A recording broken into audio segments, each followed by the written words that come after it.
Hey, what's going on everyone? How you guys doing today? Welcome back to another Steve Rising video. And in today's video, we're going to be going over the weekly patch notes, what's actually coming in tomorrow's update. And like always, let's not waste any time, let's get into it. The very first thing is of course the maintenance. Like always, we're going to be getting 200 Lumia leaves. And now let's actually get into some of the important stuff.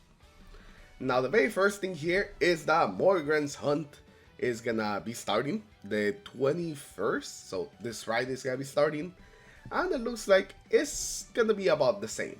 Like the rewards are a little different than they used to be before, but besides that, the event doesn't really seem like it's changing. It is essentially just about the same. Now we have the special catches event for the reunion day also happening. During the event, use the event exclusive Skyward Prayer bait and Condor messaging bait to catch fish with the event icon.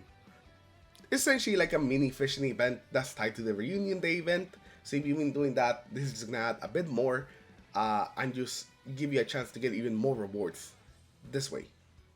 One of them being exotic weapon infusion course, which is really nice if you're trying to level up your weapons. Next, so let's go to optimization and adjustments. First of all, we have the improved mechanics of Jolder's Barrier Starlight. Casting Barrier Starlight will instantly fill the magazine of Jolder's submachine gun, and the number of stacks gained with the shield Starlight passes through the barrier has been increased from 5 to 10. So whenever you activate your super, it's just gonna auto reload your machine gun, so you can just basically lay on the trigger and just fire the entire duration. So no longer are you gonna have to like manually reload at the very beginning if your submachine gun wasn't loaded, which is really nice. It just kinda adds a bit more quality of life to Jolder to make her kit feel even a little smoother. They improved the feel by setting Wind's Soul Harvest state, and they also reworked the exotic Patronage Sky, the perk, and its effects.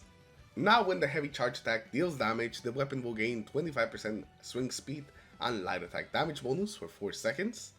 And if the heavy charge attack results in a final blow, then the light attacks will deal 50% increased damage. So it's actually just giving you a bit more damage on the sword, which is pretty nice. Overall, this looks like a really big buff, so Jolder is essentially getting 2 big buffs just all at once with this update. They also changed the Catalyst Band 2 on the weapon.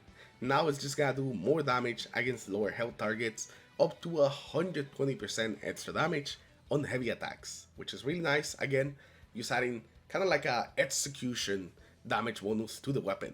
Now for activity additions and optimization, we got limited time access for the assembly plant, overflow, and the walls of ice will be closing soon. So make sure that you guys get your God Rolls for those weapons if you guys haven't gotten it to. And because that's happening, the following new jobs have been added to the mythic reward pool for random heroic difficulty rewards, 7 or above. And it's essentially all the mythic weapons that were in those stages. And once again, if you guys haven't gotten the God Rolls we're going for, you're going to have a couple extra days to get in there and hopefully get it done. Now for shifting gates, the limited exchange for the grenade launcher and the hand cannon is also coming to an end. So make sure you guys get those as well if you haven't gotten the rolls that we're looking for. Now for the new features and system improvements, first we have Synthesis. Added a synthesis recipe for Mythic Weapon Random Engram Gauntlet 3. Decrypt this engram to acquire one of the following mythic weapons at random, and essentially all the new weapons. So now there'll be an engram for that. Now for artifact dismantling, they added an auto dismantle feature to artifacts. You can actually set some parameters to use automatically dismantle some of the new artifacts that you get, meaning that they don't really clog up your inventory, so this is gonna be pretty nice. They also did the same for weapons. You'll also be able to set parameters on like the type of weapon qualities you just want to delete. So you want to just auto delete, let's say blues and legendaries, you'll be able to do that. They added a feedback submission feature. This can be accessed from the login screen or the settings menu. We welcome you to submit any issues you encounter in game or your ideas to improve the experience. So if you guys have any feedback, make sure you use the feedback submission feature. They also fit some latency issues, and they also fit some issues displaying the destination of the frontline events in the activity screen, as well as fixing some of the calculation issues for the Season of the Moor seal. I'm not quite sure with that one. I'm not sure what's wrong with that one, so I can't really go too in depth into that one.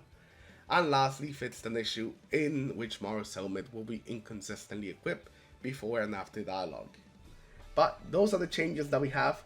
The real exciting ones were the ones to Jolder. I didn't expect any sort of like Jolder buff, but hey, your Jolder mains, I'm sure will be happy. But that's what's coming in the update. So hopefully you guys enjoyed today's video. Make sure you guys leave a like if you did, and I'll see you guys in the next one. Peace.